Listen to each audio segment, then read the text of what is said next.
আসসালামু আলাইকুম। এগুলো হচ্ছে কলমি শাকের দানা।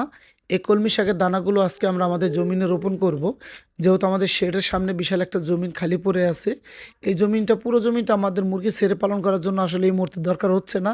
যার কারণে আমরা অর্ধেক জমিটা আলাদা করে এখানে ট্রাক্টর দিয়ে চাষ করে আমরা এখানে বীজ বুনে দিচ্ছি। এতে করে মুরগির জন্য খুব ভালো হবে এই কলমি শাকগুলো। কলমি শাক মুরগির যেমন খুব পছন্দ এবং কি মুরগির জন্য বেশ উপকারীও। কলমি শাকের পাশাপাশি আমরা কিছু পুঁই শাকও বুনে দেব। আর এছাড়াও আরও কিছু সবজি এখানে আমরা চাষ করব।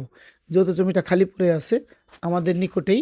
আরেকটা জিনিস দেখেন, এই যে জায়গাটা দেখতেছেন, এই জায়গাটাতে আসলে আমরা মাংসের মুরগিটা ছেড়ে পালন করব। এই যে দেখেন, ঘেরাও করে দিয়েছি নেট দেওয়া, আলাদা পার্টিশন করে দিয়েছি।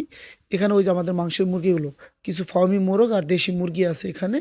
দেশি মোরগ মুরগি দুইটাই। তো দেশি মোরগ মুরগি আসলে মাংসের জন্য পালন করলে ৪৫ দিন বয়সের পর থেকে ছেড়ে পালন করা সবচেয়ে ভালো। এতে খাবার খরচ কম।